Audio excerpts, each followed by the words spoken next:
আসসালামু আলাইকুম। বিসমিল্লাহির রহমানির রহিম। আজকে লাইভে আলোচ্য বিষয় দাড়ি, টুপি, পাগড়ি, জুব্বা। আসুন ভিডিওটা না টেনে শেষ পর্যন্ত দেখার চেষ্টা করবেন, তাহলে লেখক কী বলতে চেয়েছে তাহলে বুঝতে পারবেন। সমগ্র কোরআন শরীফে একটাও আয়াত নাই যে তোমরা দাড়ি, টুপি, পায়জামা, পাগড়ি, পাঞ্জাবি ব্যবহার করো। কোরআনে একটাও আয়াতের মধ্যে নাই।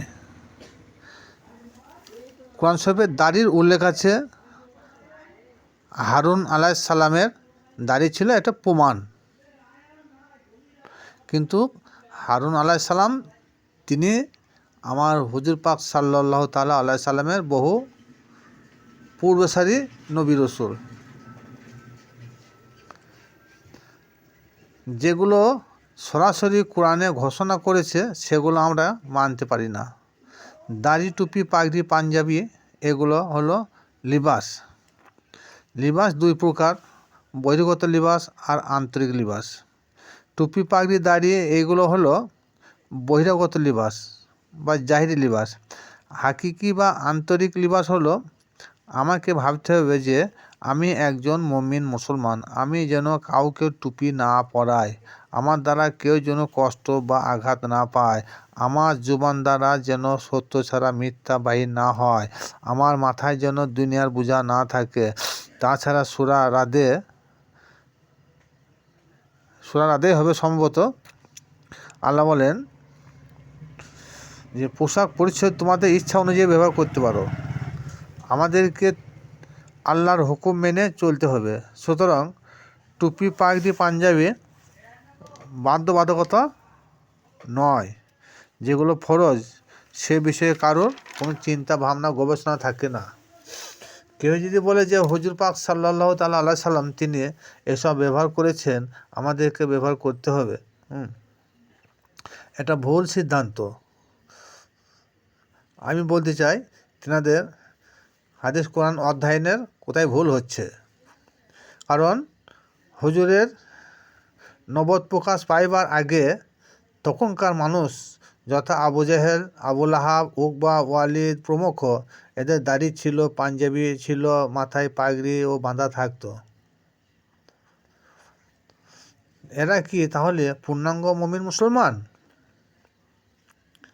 আর আমরা যে দাড়ি, টুপি, জুব্বা, হুব্বা, পাগড়ি ব্যবহার করি, এটা নবীজির সুন্নত না আবু জেহেলের সুন্নত? জনগণ এ বিষয়ে কী জবাব দেবে? ভারতের শিখ সম্প্রদায়ের লোকেরা তারাও মাথায় পাগড়ি বাঁধে, দাড়িও রাখে বা রেখেছে, তাহলে এরাও হুজুরের সুন্নত পালন করে থাকে? হিসেব মতো তাই তো হয়।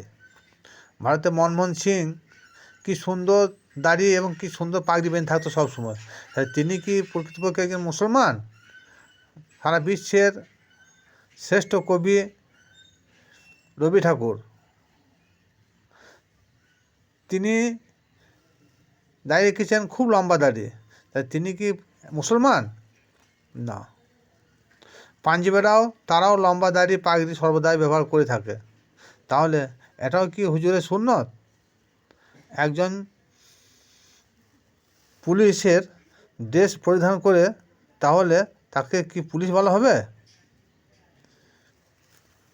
আমাদের কোনো একজন ব্যক্তি যদি সে একজন পুলিশের ড্রেস ব্যবহার করে, এক নকল বন্দুক ব্যবহার করে, তাহলে তাকে কি পুলিশ বলবে? কখনো না। যদি তার পুলিশের শিক্ষাগত যোগ্যতা বাকি থাকে তাহলে তাকে পুলিশ বলা যাবে না, ওটা হবে তার ভণ্ডামি, তাহলে তাকে পুলিশ বলা যাবে না। একজন ব্যক্তি যদি সুন্দর প্যান্ট শার্ট পরে গলায় স্টেথোস্কোপ লাগিয়ে ঘুরে বেড়ায়, আমাদের বেশিরভাগ লোকই তাকে ডাক্তারবাবু বলে থাকে, কিন্তু তার যদি ডাক্তারি শিক্ষাগত যোগ্যতা বাকি থাকে তাহলে তাকে ডাক্তার বলা যাবে না। একজন উকিলের ছেলেও সেও উকিল হতে পারবে না যদি তার শিক্ষাগত যোগ্যতা বাকি থাকে। হাদিস বুখারী শরীফে প্রথম অধ্যায়ে আল্লাহ পাক রব্বুল আলামিন বলেছেন ইন্নামাল আমাল বিন্নিয়াত। আল্লাহ বলেন প্রত্যেকটি কর্ম তার নিয়তের উপর নির্ভরশীল। এখানে আমি দুটিবার আল্লাহ শব্দটা উচ্চারণ করেছি।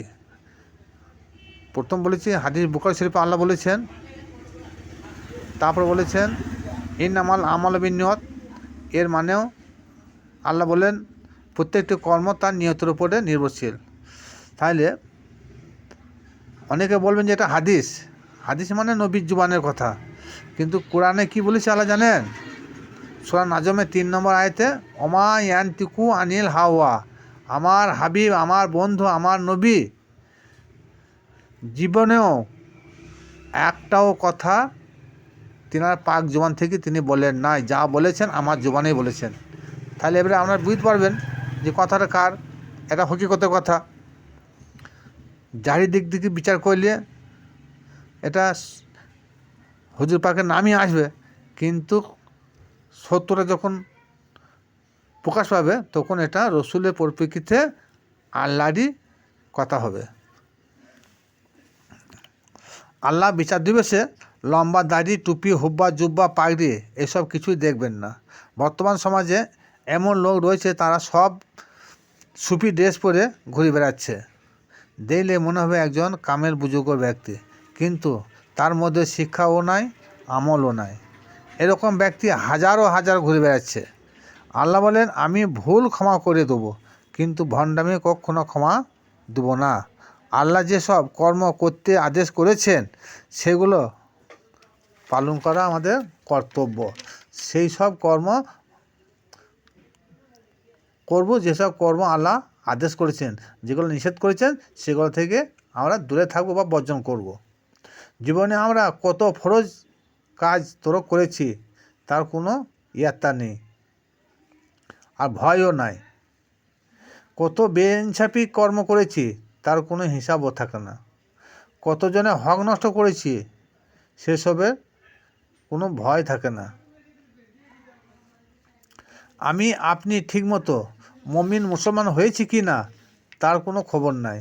আমি পবিত্র হয়েছি কি না সেসবের কোনো খবর রাখি না।